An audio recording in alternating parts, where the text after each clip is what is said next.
Hey guys, um, got another passage here. This thing moving up. Okay, well, passage. I say this is more of the John stuff. Um, call this one the problem with Passover. Now, if you've never thought about this before, it it might kind of throw you for a loop. In the Synoptics, Matthew 26, Luke 22, Mark 14. Jesus only eats one Passover meal.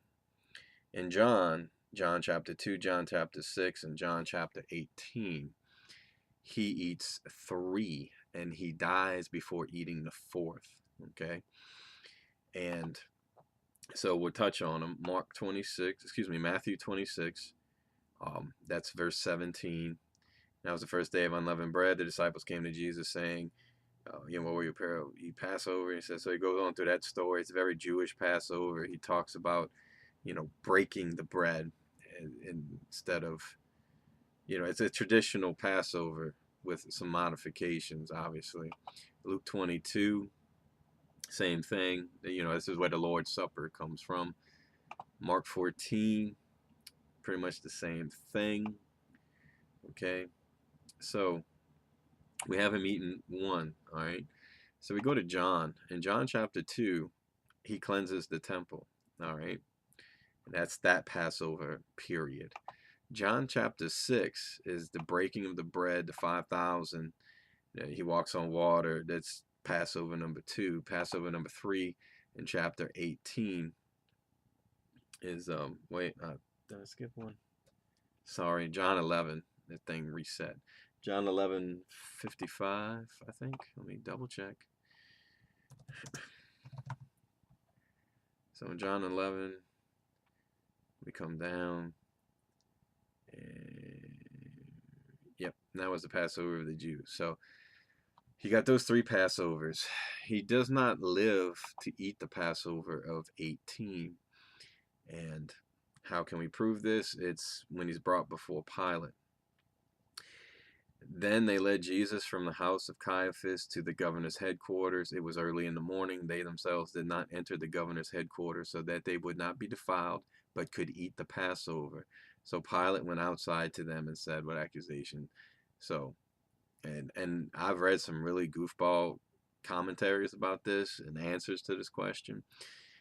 And there's several problems. The first thing is that some people want to say that John was counting time differently. Well, earlier in the gospel, he gives a timeline of something else, and it's Jewish, so there's no reason to think he switched. But it doesn't matter how you want to divide up the time. The problem is it doesn't say he ate it anywhere.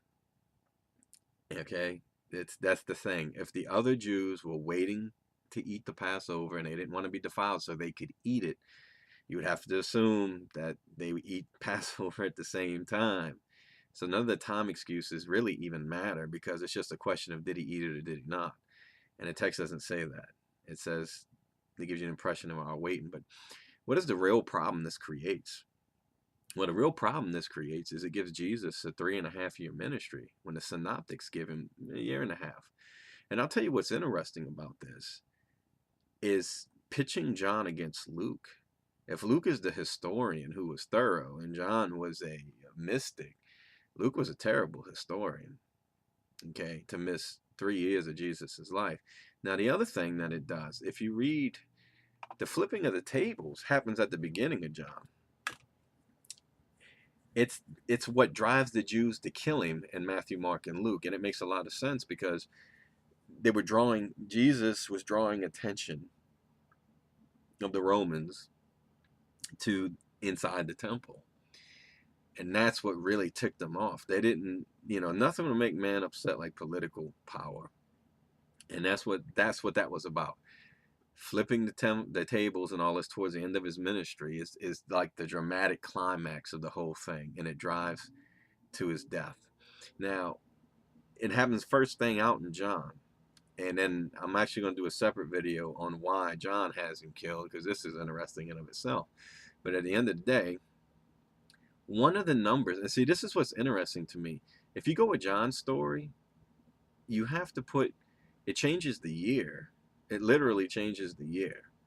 If you go with the synoptics, it's another year. And you end up, I think it's between 27 and 30. You go from 27 to 31 to 33, the way the Nissans are laid out. But at the end of the day,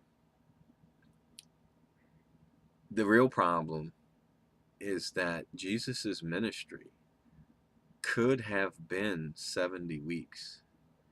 And I think there's something significant about that. I'm not saying it is 70 weeks, but I'm saying it could be. It literally could be 70 weeks if he lives through one Passover. And like I said, stacking up Luke the historian against John the mystic and having John have all these details. I mean, think about it. Luke missed how long his ministry was. But it's the only place, to my knowledge, where you get a 3.5 year ministry. It's from John. It's not from Matthew, Mark, and Luke. So if his ministry was closer to 70 weeks, that's interesting. Very interesting. And that's, no, I'm going to leave that point alone. But, so that's the problem with Passover. You got to decide how long Jesus' ministry is at this point. And that's all I'm going to say about that. God bless.